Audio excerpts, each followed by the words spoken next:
अब हम पढ़ेंगे ये इस तरह के linear equations of second order जो कि स्टैंडर्ड फॉर्म में होते हैं D two Y by D x square plus P D Y by D x plus Q Y equal to R कि D two Y by D x square का coefficient 1 होता है। यहाँ पे कुछ मल्टीप्लाई हो तो उससे डिवाइड करके ये फॉर्म बना लें। फिर यहाँ पे जो कुछ है वो पी है, यहाँ पे क्यू है और यहाँ पे आर, इससे डिनोट करते हैं। ये पी क्यू आर एक्स के कोई भी फंक्शन हो सकते हैं। तो ऐसे इक्वेशंस को सॉल्व करने का ये पहला मेथड है, solution of such type of differential equation when one part of C F is known. किसी तरीके से सी एफ का एक पार्ट यू हमने पता कर लिया और उसकी हेल्प से इसका complete solution y equal to you into v मानेंगे, उससे इसको सॉल्व कर लेंगे। अब ये सी एफ का वन पार्ट पता करने के लिए ये पूरा जो है डेरिवेशन है, इसको चाहें तो देख सकते हैं, ये तो ज़रूरी नहीं है। ये कंडीशन है हमारे पास में, rules for finding one part of C F. P और क्यू में ये कंडीशन सेटिस्फाई होने पर ये हमारे सी एफ के पार्ट होंगे। अगर p plus Q x equal to 0 हो जाए तो y equal to x C F का पार्ट हो जाएगा। और ये दूसरे नंबर पे हम ये देखते हैं 1 plus p plus q equal to 0 हो जाए तो वाई, तो ये ई की पावर एक्स हो जाएगा सी एफ का पार्ट। जो यू लिखा हुआ था ये यू की वैल्यूज ये होंगी। 1 minus p plus q equal to 0 हो जाए तो ई की पावर माइनस एक्स हो जाएगा। 1 plus p upon m plus q upon m square या फिर ए कुछ भी, या फिर इसमें एम स्क्वायर का मल्टीप्लाई कर दें तो इधर तो 0 है। जैसे भी कंडीशन याद हो सके तो ये वाई इक्वल टू ई की पावर एम एक्स या ई की पावर ए एक्स, अगर यहाँ पे हम ए लेके चलें तो ये कंडीशंस हैं। एक ये है m minus 1 plus p m x plus Q x square equal to 0, तो एक्स की पावर एम होगा सी एफ का पार्ट। वैसे ये दो हैं केवल, एक तो ये ई की पावर एम एक्स वाली ये, और एक ये एक्स की पावर एम वाली। तो इस एक्स की पावर एम वाली में ही ये m की जगह पे 1 रखने पे ये हो गया है, 2 रखने पे ये हो गया है, इस तरह से हो गई है ये। और ये e की पावर mx वाले में m की जगह 1 रखने पे ये कंडीशन है, 2 रखने पे ये कंडीशन है, तो कुल मिला के ये 2 हैं। तो जैसे भी सुविधाजनक रहे आप इनको याद करिए और ये u मिल जाएगा। फिर y equal to u into v complete solution मानते हुए गिवन इक्वेशन में रख के सॉल्व करेंगे। ये मेथड है इसका। तो इसका एक क्वेश्चन ये लेते हैं, solve x square d two Y by D x square minus 2x 1 plus x D Y by D x plus 2 1 plus x Y equal to x cube. तो इसको स्टैंडर्ड फॉर्म में बनाने के लिए d two Y by D x का coefficient 1 करना है तो एक्स स्क्वायर से डिवाइड कर दें तो ये हमारा ये हो गया। और अब यहाँ पे देखें हम, ये p है, ये q है और ये r है। तो इसमें हम देखें p प्लस क्यू एक्स की वैल्यू, इसमें q में x का मल्टीप्लाई करें तो, और इसमें p में ऐड करें तो ये 0 हो रहा है कैंसिल होकर, ये माइनस का इतना और ये प्लस का इतना। q में x का मल्टीप्लाई करके देखें तो p plus Q x equal to 0 condition satisfy हो रही है। सो y equal to X is an integral of C F, ऐसे लिख सकते हैं u equal to X is a part of C F. और complete solution y equal to you into V मान लिया। इसको हम गिवन इक्वेशन में रखेंगे, y की वैल्यू यहाँ पे रख देंगे और D Y by D X रखने के लिए इसको डिफरेंशिएट कर लो, y equal to V X को, D Y by D X हो गया।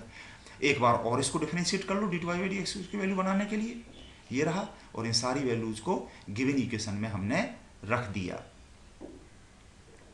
तो हमें ये इक्वेशन मिल गया। v का कोफिशिएंट यहाँ पे हर हाल में 0 हो जाएगा, वो टर्म यहाँ पे खत्म हो गया। तो हमें ये डिफरेंशियल इक्वेशन मिल गया है जिसमें कि D we over D X और D two V over D x square आ रहे हैं। ठीक है, इसको सिंप्लीफाई करके ये यहाँ पे लिख लिया है।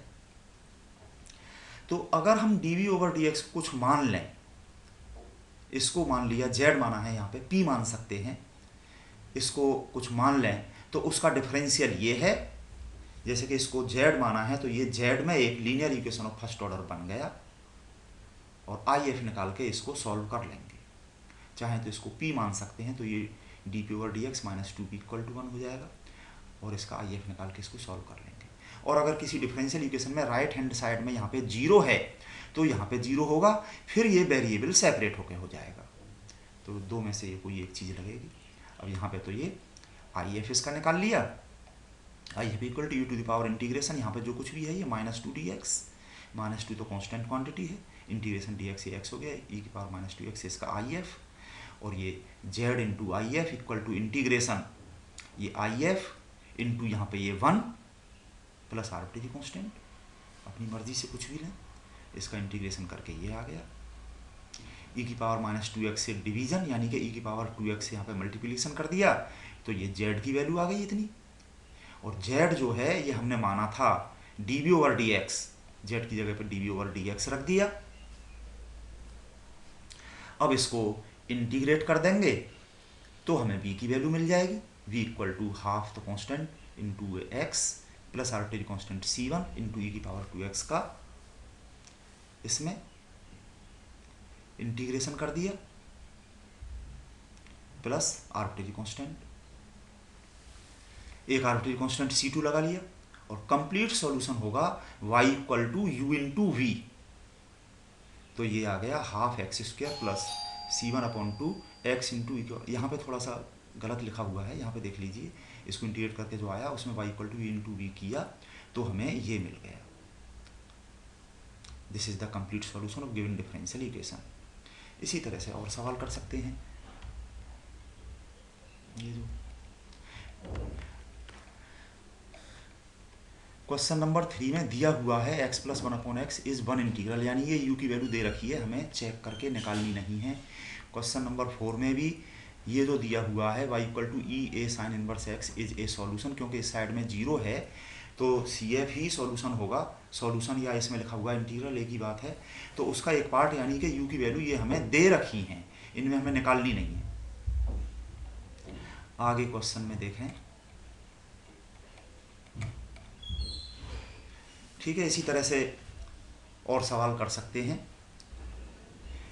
इस क्वेश्चन में देखें, क्वेश्चन 2 में solve D two Y by D x square minus cot X D Y by D x plus 1 minus cot X Y equal to ई की पावर एक्स साइन एक्स। ये जो है इसमें हमें u जो है CF का एक पार्ट ये हमें सर्च करना है, p और q से ये हमें मिलेगा। तो हम देखें p है माइनस कॉट एक्स और q है माइनस 1 और ये ब्रैकेट खोल कर देख लें minus minus plus cot x.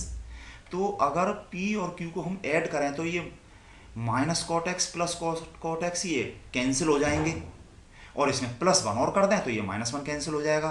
तो ये 1 plus p plus q equal to 0 वाली कंडीशन यहाँ पे सेटिस्फाई हो रही है। तो इसका CF का एक पार्ट हो जाएगा u इक्वल टू ई की पावर x, जो कि यहाँ जो कंडीशन ये लिखी हुई है ये वाली कंडीशन सेटिस्फाई हो रही है, 1 plus p plus q equal to 0, तो CF का पार्ट ई की पावर x हो जाएगा। यहाँ पे क्वेश्चन नंबर 2 में 1 plus p plus q equal to 0 satisfy होने पर u इक्वल टू ई की power x is a part of CF और y equal to you into v is complete solution of this differential equation. ये करते हुए हम इसको पूरा कर सकते हैं, y को डिफरेंशिएट करके y इक्वल टू जो v इंटू ई की पावर x है उसको डिफरेंशिएट करके हमने यहाँ पर रख लिया, एक बार और डिफरेंशिएट करके यहाँ पर रख लिया, तो हमें फर्स्ट ऑर्डर का एक लीनियर इक्वेशन मिल जाएगा।